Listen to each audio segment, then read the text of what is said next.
na web, em todo lugar. Podcast Fala Madá. Olá, minha gente, mais um Fala Madá. E dessa vez mais um convidado, mas esse é especial e é querido que só não sei o que, é do nosso... Vamos lá, nós vamos falar sobre os atuais modelos de venda e comunicação com a nova economia. Se liga aí, hein? Preste atenção. A nova economia está ligada às vendas pela internet e a chegada das redes sociais modificou completamente os formatos das negociações. Com a alta concorrência e a consumação em massa, os empreendedores que se adequam melhor às mutações mercadológicas dificilmente deixam de ser líderes de mercado em seu segmento. É exatamente isso que ele vai falar. Mas sabe quem é ele? Vamos lá, Marcos Vinícius Saraiva, exatamente, diga aí, Marquinhos. E aí, Madá, tudo bem? Obrigado pelo convite, prazer estar aqui falando com você. Ai, que prazer, mas eu tenho que ler o currículo dele, pelo menos um breve currículo, eu peguei e resumi bem pouquinho, viu, porque o currículo dele é bem grandão, e tem um negócio em inglês, que laicar nós laiquemos, mundo que é good nós não é, eu não sei porra nenhuma. Empreendedor desde os 19 anos de idade, é sócio fundador das empresas Ipanema de Comunicação, Cordel Ventures, e BS Innovation Hub. Isso. Aí eu falei certo. Desde 1999 atua na área de comunicação, publicidade e marketing, coordenador da Associação dos Jovens Empresários de Fortaleza, AGE, em 2013, realizando a primeira missão para o Vale do Silício da entidade. Também experiência na Federação das Indústrias do Estado do Ceará, FIEC, fazendo a interlocução entre universidade, governo e indústrias. Atualmente está como diretor de inovação da CDL Jovem e líder dos Anjos do Brasil no Ceará. Diga aí, Marquinhos, sobre essa nova economia, o que é que mudou, o que é que não mudou, né? Como é que vai ser. A gente vai falar até do negócio do metaverso. Vamos. Metaverso, eu vou te contar, viu? Pra mim é um negócio complicado, minha irmã. Complicado. Pra gente, como é? Eu sou o Baby Boomer, Baby Boomer. Baby Boomer, pois é, eu sou esse negócio aí e tal. O negócio do inglês é com ele, não é comigo não, viu? Mas aí, Marquinhos, o que é a nova economia? Nova economia, Madá, nada mais é do que os novos modelos de venda, né? Os novos modelos de consumo que a gente tem. Se a gente pegar aí um pouquinho da história das vendas, antigamente como é que se vendia? O primeiro tipo de venda era por comodidade, ou seja, eu vendia para quem estava do meu lado. Depois veio o caixeiro viajante, lembra? Uhum. Que era aquele que vinha com o produto até você. Depois veio a era do telefone. Ah, sim. Quantas empresas ainda estão paradas na era do telefone, Madá? Realmente. Depois da era do telefone veio o telefone fixo ainda mais, telefone fixo. E depois veio a era da internet. E por último, da aceleração de vendas, as novas metodologias, as novas formas de venda, né? Então, se a gente avaliar esse período todo, até ter a internet, como é que a gente tomava uma decisão? A gente tinha que ter contato com o vendedor para poder tomar uma decisão de compra. Hoje, como é que a gente toma essa decisão de compra? A gente toma a decisão na internet e depois, se precisar, fala com o vendedor para tirar o pedido. Então essa relação mudou completamente e isso se forma uma nova economia, porque eles vieram com a internet, vieram as novas tecnologias, as novas formas de consumo. Eu posso consumir não necessariamente só um produto físico, eu posso consumir um produto digital, né? A gente está aqui por causa disso, né? Então, de alguma forma a gente pode monetizar aqui dentro do YouTube, em qualquer outro lugar. Então, a nova economia é isso, são as novas possibilidades de venda, são os novos modelos de consumo, aonde muita empresa ainda está parada no tempo e se não se adaptar ou se não inovar, vai acabar morrendo. Olha só, a segunda pergunta aqui que eu vou fazer é: o modelo de venda mudou. Como é que o modelo agora? Como é que eu me saio? Até eu ia perguntar assim, a gente que trabalha com serviço, depois você falar um pouquinho, a gente que trabalha com serviço, como é que a gente vai se virar com isso? Então, qual seria o modelo de venda? O modelo de venda, a gente fala muito do phygital, né? Phygital nada mais é do que a junção do mundo físico e do digital, né? E tem uma outra palavrinha em inglês também, que é o omnichannel, né? Então, a experiência de compra, ela, independente se é online ou offline, ela é parecida ou até muitas das vezes igual. Então, a nova economia é isso, né? E as novas formas de venda, novas formas de consumo é dessa forma. E as marcas precisam entender, as empresas precisam entender que o consumo, a decisão do consumo é tomada na internet. E é independente se é um serviço Se é um produto, decisão do consumo é tomada na internet. Então, eu tenho uma dor, eu tenho uma necessidade, o primeiro lugar que eu vou é na internet. Quem faz a pesquisa, é isso? Eu faço a pesquisa, que a pesquisa pode ser o maior buscador do mundo é o Google. Sabe qual é o segundo maior buscador do mundo? Não. O YouTube. E depois a gente vem com as redes sociais. Então, eu tenho uma dor, eu não sei onde encontrar, como é que eu procuro? Normalmente eu vou no Google. Né? Não encontrando aquilo, eu vou procurar na rede social de alguma forma. Então, eu tive um primeiro contato com a marca ali no ambiente online, conheci os produtos, conheci o que a empresa faz, falei, pô, essa empresa me interessa, vou falar com ela. Então, quando eu já percebi que essa empresa me interessa, eu vou falar com ela, ali eu já estou tomando uma decisão de consumo. Entendi. Vocês estão entendendo aí? Agora tem o seguinte, assim, o que eu noto agora, Marquinhos, é que quando o cliente vem comprar, ele já vem muito bem informado, né? Exatamente. Quantos de nós já fomos comprar uma televisão numa loja física, foi perguntar para o vendedor se a televisão tinha isso ou aquilo, e ele não sabia responder? Porque no modelo antigo, como é que era? A gente queria conhecer um produto novo, onde é que a gente via? Ia ou no Jornal Nacional, ou no intervalo do Fantástico, tinha lá uma grande propaganda, cara pra caramba, e aí você aprendia sobre aquele produto, aquele serviço naqueles 30 segundos, e falava, pô, eu quero isso, eu vou lá na loja para entender melhor. Porque o máximo de informação que você conseguia ter eram aqueles 30 segundos sobre o produto, né? Com a internet agora, primeiro que o tempo é ilimitado, e eu vou me aprofundar no conhecimento. Então, aquela história, e parece ser antiga, mas é a pura verdade, que não existe mais cliente besta. Por quê? Porque a informação ela está acessível. Não subestime seu cliente, né? De forma alguma. Por isso que a gente fala tanto, não venda, ensine. Porque se você quiser vender, você não vai conseguir, porque a decisão de compra não é você que vai empurrar.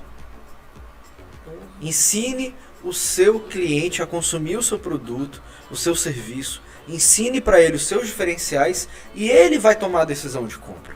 Então essa relação ela mudou muito com todos esses meios. Poxa. Eita, e agora? Como as marcas estão trabalhando com o metaverso? Metaverso. Explica aí o metaverso, que eu não entendi ainda. Estou tentando ainda ver se eu entro nesse verso. Você tem uma netinha de 2 anos. Tem um de 2 anos e um de 4 anos.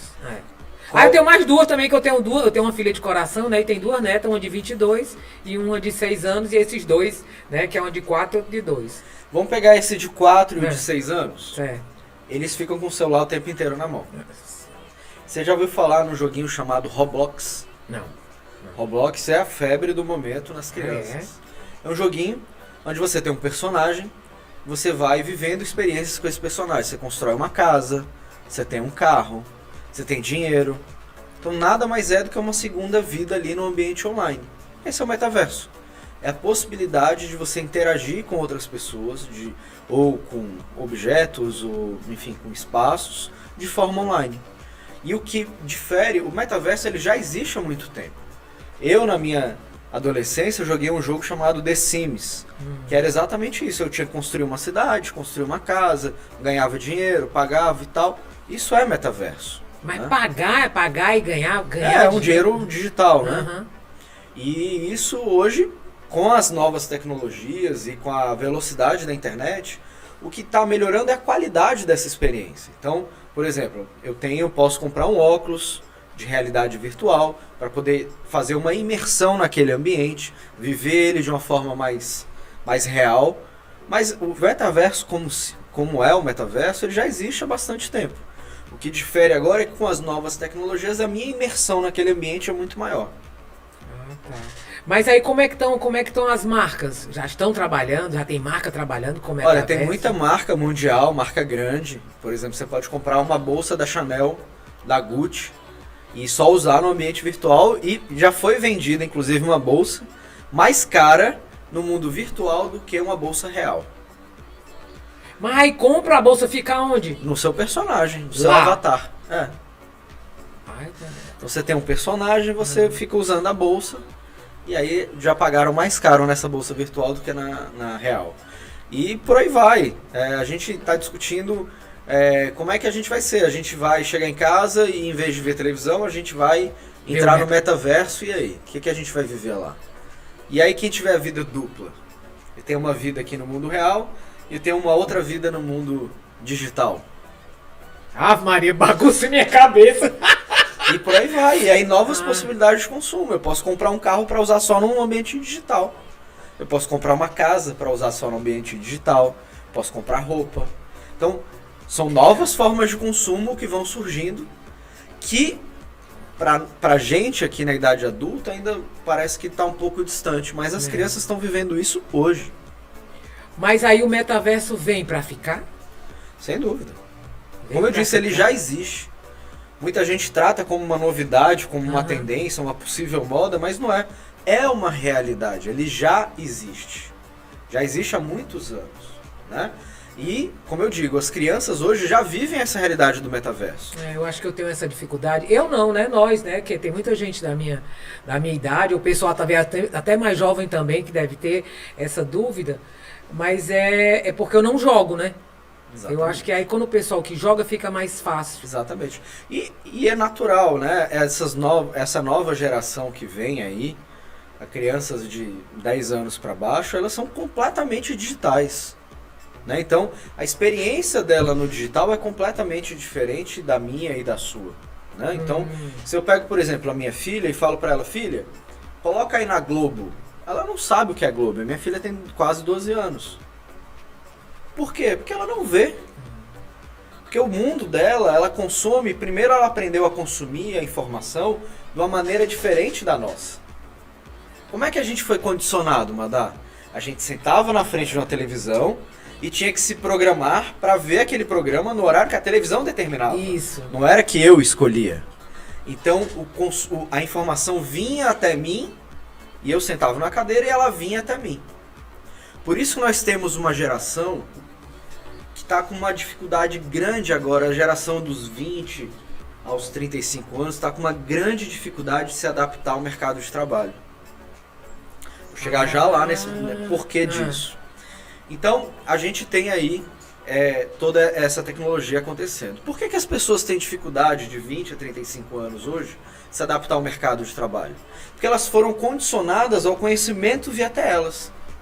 Só que com a internet, o que acontece? A gente tem que aprender a ir atrás do conhecimento. A buscar, a pesquisar, estudar. Exatamente. Ler. E essa é a diferença dessa geração que está vindo agora. Porque ela aprendeu que ela vai buscar o que ela quer ver. Não é alguém empurra um conteúdo para ela, goela abaixo. Perfeito. Como a gente foi condicionado. Foi. Então essa relação muda. E com esse tipo de consumo, de informação, muda a relação de consumo de produto e de serviço. Né? Porque agora eu vou escolher o que eu quero ver. E eu pago para não ver propaganda, por exemplo. Seja aqui no YouTube, seja no Spotify. Você aceita pagar para não ter que ver propaganda. Então como é que as marcas vão se relacionar? Né? Então, toda essa discussão, mas eu costumo dizer o seguinte, o grande desafio é a gente... Tem uma frase do Alvin Toffler, não sei se você conhece, que ele diz o seguinte, os analfabetos... Eu li sobre isso, o analfabeto do futuro... Né, os analfabetos do século XXI não são aqueles que não sabem ler nem escrever, são aqueles que não sabem aprender, desaprender para poder reaprender. Então a gente tem que entender que tudo que a gente sabe já não serve mais de nada. Por isso que eu digo que tem muita gente de 20 a 35 anos que pode ser jovem em idade, mas já está defasado para o mercado de trabalho. Poxa. Por quê? E é bom saber disso, é muito bom a gente ouvir isso, porque a gente tem processo seletivo, né? Eu sou da ABRH, que é a Associação Brasileira de Recursos Humanos, e a gente realmente vê que esse pessoal aí tá meio complicado. Tá, por quê? Porque ele foi condicionado ao conhecimento vir até ele. Só que todo dia tem uma nova metodologia, uma nova ferramenta. Se você não for atrás, existe um outro estudo, Mandá, que diz que nesse ano agora de 2022 nós vamos precisar de 101 dias extras só para nos mantermos atualizados. Poxa. Então, ou seja, 1/3 do meu ano eu tenho que estudar para eu me manter atualizado, não é nem à frente dos outros. Você imagina então, se eu não tivesse estudo, eu vou ficar para trás. Por isso que eu digo, tem muita gente que está na faculdade hoje, a faculdade já não está conseguindo acompanhar. E aí eu contrato hoje pessoas nos nossos negócios, muitas delas eu não quero nem saber qual é o curso. Por exemplo, eu tenho uma área de performance lá na agência, que um dos colaboradores dessa área é uma pessoa que fez a faculdade de geografia, que não tem nada a ver com a área. Eu tenho, inclusive, você falando sobre isso, eu tenho um sobrinho que não tem faculdade, nunca fez faculdade nenhuma, e está muito bem, vieram buscar ele aqui em Fortaleza para trabalhar com essa história de tecnologia. Um programador, por exemplo, não um programador hoje, um moleque de 18 anos que faz um curso de programação, mínimo de conhecimento, ele começa a carreira dele profissional ganhando 3 mil reais hoje. E aí quantas pessoas formadas, pós-graduadas, não conseguem ganhar isso? Realmente.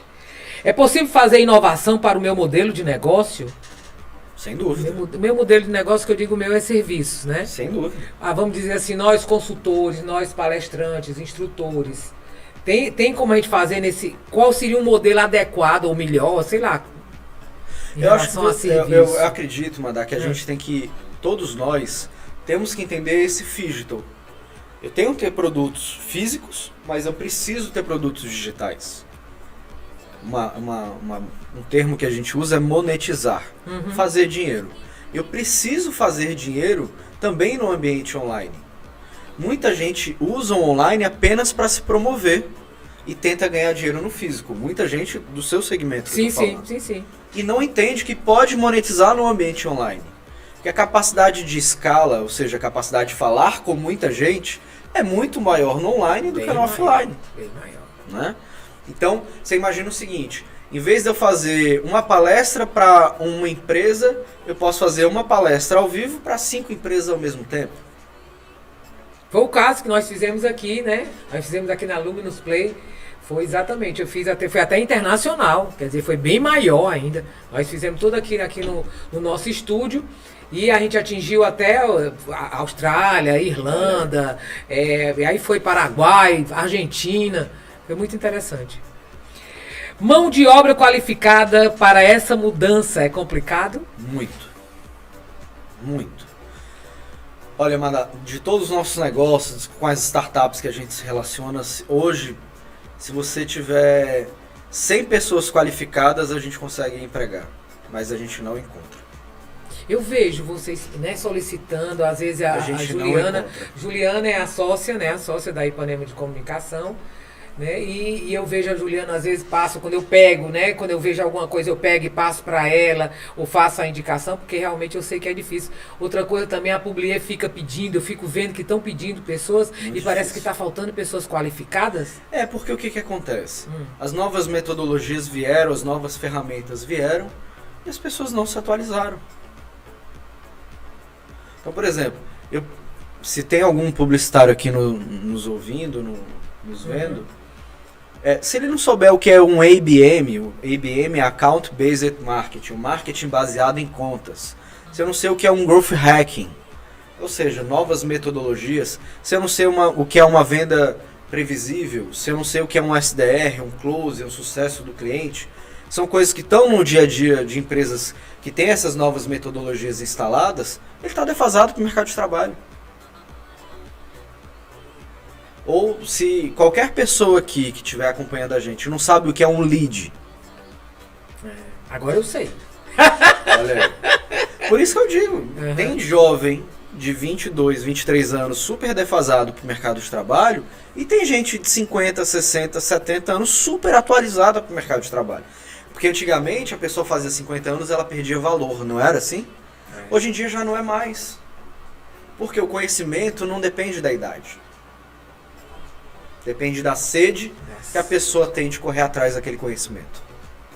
Realmente. Como poderíamos definir novas estratégias do marketing que comuniquem a mensagem certa para o cliente certo? A primeira coisa que eu falo para os nossos clientes na agência, para as startups que a gente se relaciona, defina o seu ICP. ICP. ICP é perfil ideal de cliente. Então, para quem eu quero vender? Pois é, as pessoas têm mania de dizer assim, não, pode ser qualquer pessoa.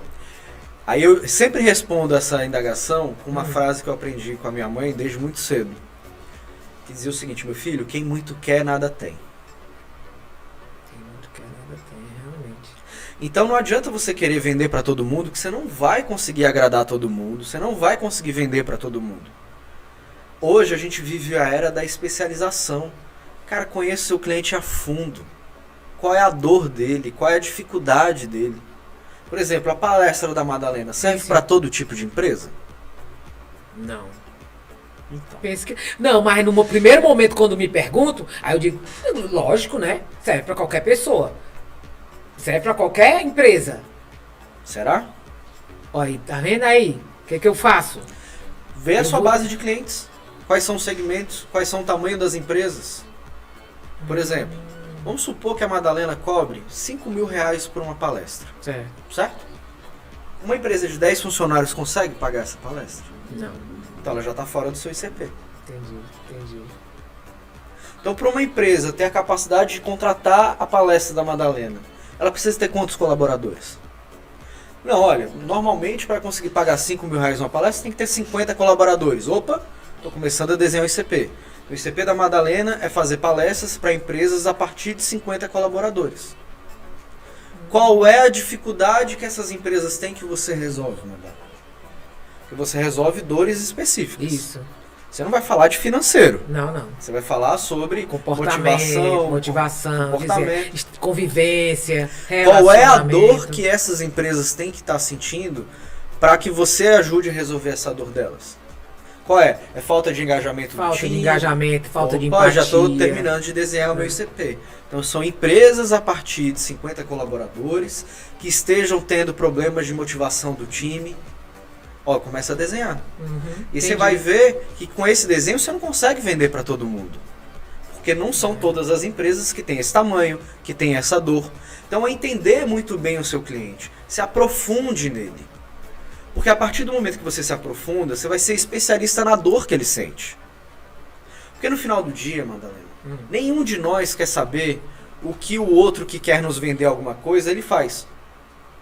Por exemplo, quando alguém liga lá para a agência, eu falo muito isso para os nossos colaboradores.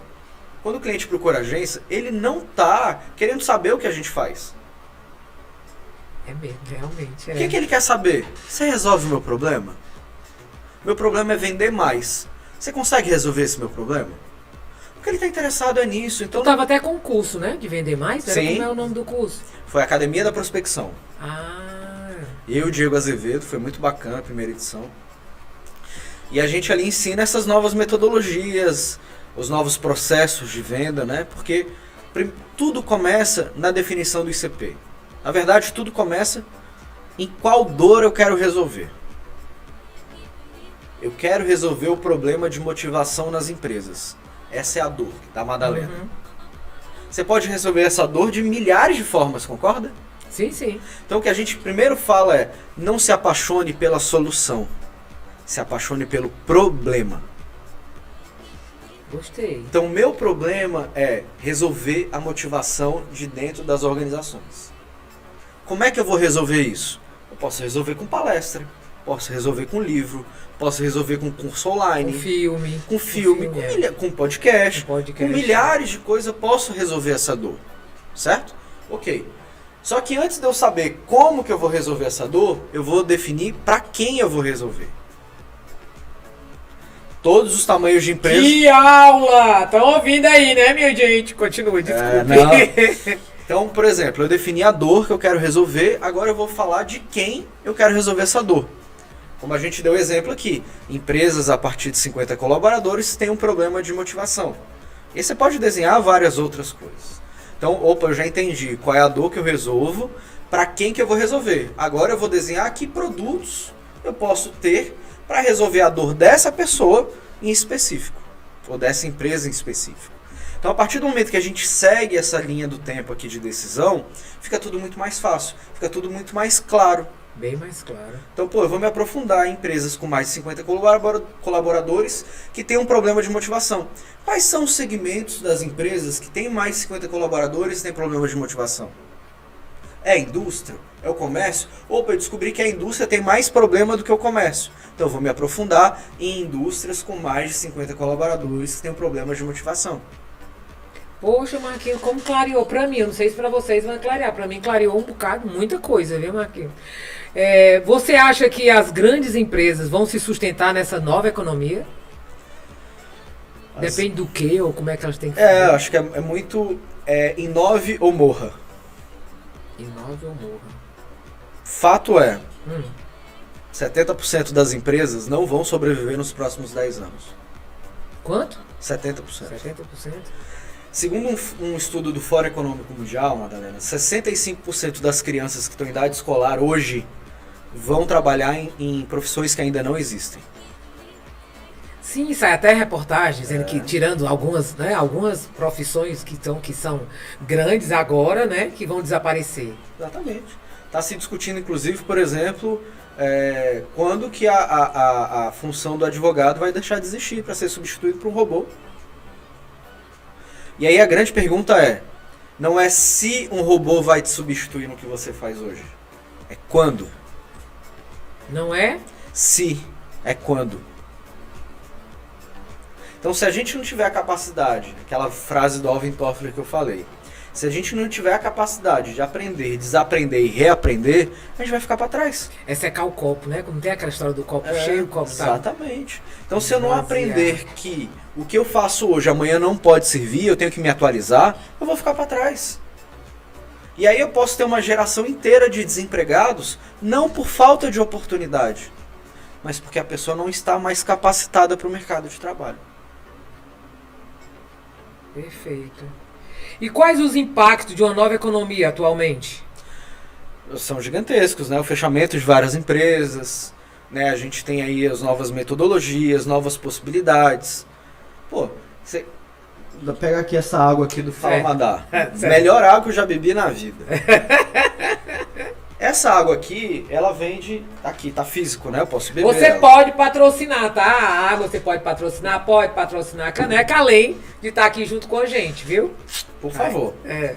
Então, eu posso vender essa água aqui, eu posso vender ela no metaverso. E, de repente, daqui a pouco, o metaverso pode ter o personagem que ele é obrigado a beber 2 litros de água por dia. E aí eu tenho que comprar água para poder beber no metaverso. E por aí vão as novas possibilidades, né? Então, mas tem uma coisa que a gente estava falando ali atrás que eu queria complementar. Pois não. É super importante. Que a gente falou das formas de vender, né? De entender o seu cliente. E muita gente acaba vendendo e vendendo errado. Porque vende para um cliente que não tem o porte ou não tem a dor que você resolve. Essa é a pior venda que existe. Porque você vai vender uma vez e nunca mais vai vender para aquela pessoa. Porque ela vai falar, pô, a Madalena não resolve meu problema. Ou então, como o pessoal diz, né? Só tira pedido. Então, empurra, tá as pessoas precisam entender que pior do que não vender é vender errado. Então tá tudo bem. Se você conhece muito bem qual é o teu ICP, o teu perfil ideal de cliente, e se você sabe muito bem a dor que você resolve, tá tudo bem alguém que bater na tua porta, tu virar e dizer, cara, me desculpa, mas eu não consigo resolver o seu problema. Eu consigo resolver problemas de empresas assim, assim, assado. E aí você vai fazer só venda qualificada. Venda que você resolva o valor, que tem valor agregado. Então é super importante. Ao invés de forçar a venda de qualquer jeito, melhor do que não vender, pior do que não vender, é vender errado. Com certeza. Que aí você só vende aquela vez, né? Exatamente. E a sensação que o cliente tem, né? Deve ser horrível. Exatamente. Como diz assim, empurrar a goela abaixo. É mais ou menos isso. Quantos né? de nós já não passamos por isso? Compramos algo pela influência do vendedor e ficamos arrependidos depois. Nunca mais a gente volta naquela loja. Não, e outra coisa, mas uma coisa que também tu falou agora, eu digo assim, essas coisas que a gente está encomendando pela internet, que vem errado, né? Também é a primeira e última vez. Eu comprei um negócio que a gente coloca aqui atrás, como fosse um croma, que coloca aqui na cadeira. Eu vi, bonito, tudo mais. Quando eu pedi, tudo bem, beleza. Quando chegou, não cabe nem a minha cabeça. Mas tem uma é que miniatura. Tá. Pode vir um produto que você não gosta, tá tudo bem. Certo. O que vai mudar é a experiência de devolução que você pode ter desse produto com aquela empresa. Foi o que eu não tive. Por quê? Você estava com um problema. Se você comprou um encosto para cadeira, para coluna, você está com alguma dificuldade na sua coluna. Não tá? Uhum. Pronto, sua dor não é essa. Isso. Você queria resolver a sua dor. Comprei um aparelho e eu ligo, pode ter sido no marketplaces desses da vida, e eu entro em contato com ele e falo, cara, olha, eu comprei de você, mas não me agradou, não gostei. Ele pode simplesmente não te responder. Ele pode simplesmente falar, não posso mais trocar. Ou ele pode falar, poxa, Madalena, que pena que você não gostou e tal. Qual foi o problema? Ah, porque eu achei o tamanho pequeno. Olha, se você quiser, a gente pode ter uma solução melhor aqui que se adapte ao tamanho que você está buscando. Qual o tamanho mais ou menos você está buscando? Ah, o tamanho assim? Tá bom. Madalena, eu tô te mandando reconhecimento agora, que você vai mandar pelos correios sem custo o produto que você não gostou, e eu tô te enviando um melhor agora, tá bom? Olha, só a diferença de preço que vai mudar um pouquinho, mas vai resolver o seu problema. Você voltaria a comprar nessa empresa? Com certeza, com certeza. Quer ver, eu tive uma situação agora recente de a gente ter que comprar um tênis, né, pro netinho. E a gente foi com ele e eu disse assim, eita, tênis pra criança, eu imaginando, tênis pra criança é caro que só, né? Muito caro. Aí a gente chegou numa loja, né, a gente foi em 3 lojas de calçado e por incrível que pareça, aqui parecia assim, mais simples, foi que atendeu. Então foi um atendimento que eu coloquei até, quem quiser acompanhar e saber qual é essa empresa, tá lá no meu YouTube. Eu peguei, o rapaz atendeu a gente, né? Mostrou um tênis, aí ele disse, mostrou até um que estava em promoção e levou pra gente o preço. O tênis era, a gente imaginava que fosse muito mais do que 100 e o tênis foi R$29,90 e o atendimento, um super atendimento. Eu digo, não pode ficar só aqui. O que eu fiz? Eu fui na gerência, eu tenho gerência aqui, a gerência aqui da loja. Aí ele tá ali, eu depois não, eu queria falar com ele. Aí contei pra ele, eu disse assim, vocês vão ficar no YouTube, que eu vou dar esse depoimento. Porque eu digo assim, às vezes eu digo assim, reclamar, a gente aponta logo, né? Aponta logo, reclamar. Aí eu te pergunto, essa empresa pegou o seu cadastro? Não sei se pegou, é por isso que eu nem falei o nome aqui, porque eu não sei se pegou. Provavelmente não tenha pego. Mas esse é o grande problema, entender que a sua experiência de compra começou ali no físico, mas poderia continuar no digital. Cara, quanto custa você vender novamente para quem já é feliz com você? É muito mais barato do que eu vender para alguém novo. E quantas empresas todo dia tem que matar um leão para poder fazer uma venda, enquanto tem um monte de clientes na sua base que poderia estar aproveitando? Por exemplo, madame, você faz a sua palestra. Você faz o NPS da sua palestra? NPS. Eu acho que não. NPS é o Net Promoter Score. Em inglês. Ou seja, você simplesmente chega para as pessoas e pergunta, olha, obrigado por ter vindo na minha palestra, qual nota que você dá de 0 a 10 para ela? Ah, sim, o retorno, né? A avaliação. Você pode fazer isso com todos os presentes, mas pelo menos com quem te contratou você deveria fazer. Sim. Se a pessoa te der uma nota de 0 a 6, ela é um detrator. Ela vai falar mal de você. Então qual é a sua abordagem com ela? Cara, você me deu uma nota 5. O que faltou? Por que eu não consegui te agradar? Porque tá tudo bem. Eu nunca pedi esse retorno assim, não. Geralmente eu agradeço, né? Espero ter atingido o objetivo, espero ter... Você tem que escutar seu cliente, madame. Tá certo. Quantos tá certo. aprendizados você poderia ter se você escutasse ele? E tome a aula! Então, e voltando. Então, de 0 a 6, ele é um detrator. Ele vai falar mal de você. A sua abordagem tem que ser, cara, por que eu te decepcionei? Se ele te der 7 ou 8, ele é um neutro. Ele não vai falar nem bem, nem mal. Você pode abordar ele e falar, o que faltou? Se ele te der um 9 ou um 10, ele é um promotor. Ele vai falar bem de você para várias outras pessoas, como é o caso do sapato. O que eu tenho que fazer com essa pessoa? Eu tenho que pegar ela no colo. Tenho que dar tudo que eu puder para ela e falar, já que você gostou tanto de mim e a gente tem uma relação tão boa... E eu avisei que ia colocar no YouTube, pois é, né? Já que você gostou tanto de mim, você pode me indicar mais para 3 pessoas que queriam comprar a sua palestra? Entendi. E ali você nasce novas vendas. Então, você perguntou aqui como é que a gente pode inovar. Eu não vou dizer que é inovar porque não é novo. Mas tenha a disciplina de escutar o seu cliente. Se você quer saber qual é o futuro do seu negócio, escute seu cliente. Ele vai dizer para você. Perfeito. Falta de conhecimento sobre como fazer o marketing nas novas plataformas podem nos ajudar? Claro, com certeza. Por exemplo, eu posso ter uma determinada empresa que venda um serviço para pessoas da classe A de Fortaleza e eu não esteja tendo resultado, por exemplo, nos anúncios do Google, do YouTube, de rádio, mas eu posso fazer um anúncio no YouTube, no canal da Madalena, para falar para um público específico. Se eu conheço muito bem o meu cliente, o meu ICP, eu consigo descobrir se ele está dentro ali do conteúdo da Madalena. Então a gente tem que estar aberto às novas possibilidades, às novas mídias, os novos meios, né?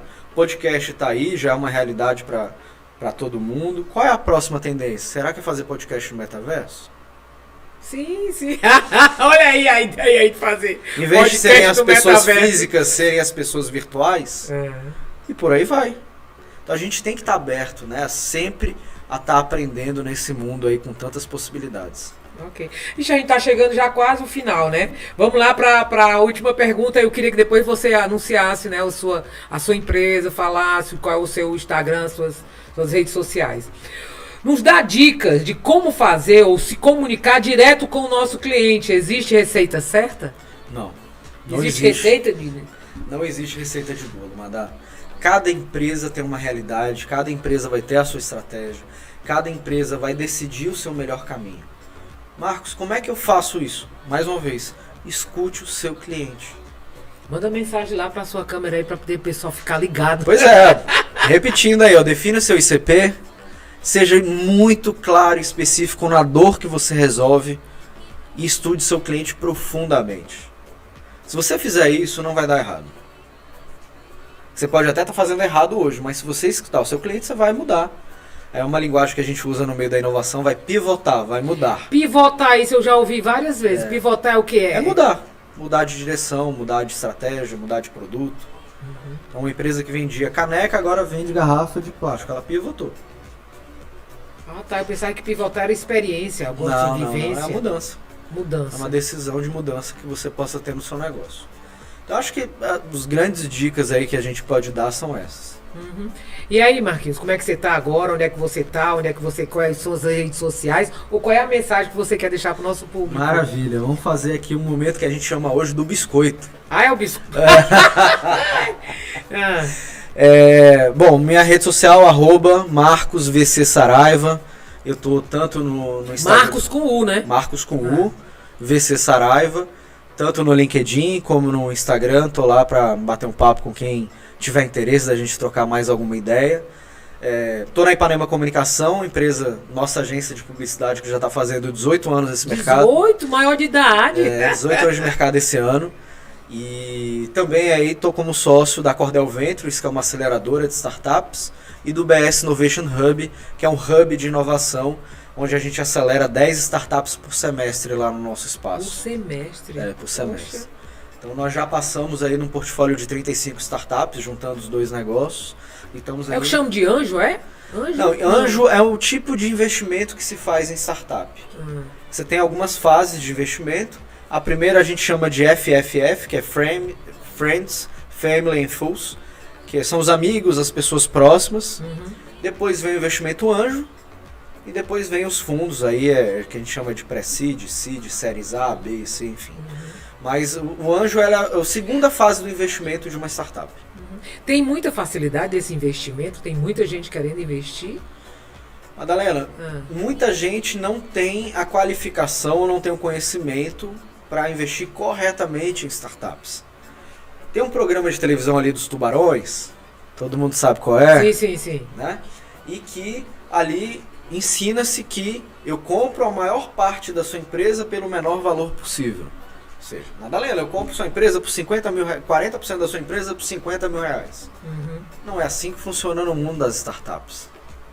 Quando eu vou fazer um primeiro investimento, eu não posso comprar mais do que 10% daquele negócio. Porque senão eu comprometo as próximas rodadas de investimento. Então é preciso aprender as boas práticas, que a gente fala muito sobre isso, entender qual é a dinâmica, e aí ter a certeza de que você quer entrar no capital de risco. Porque você vai botar o dinheiro numa empresa que normalmente está nascendo, num ambiente de extrema incerteza, que pode dar muito certo, como também pode dar muito errado.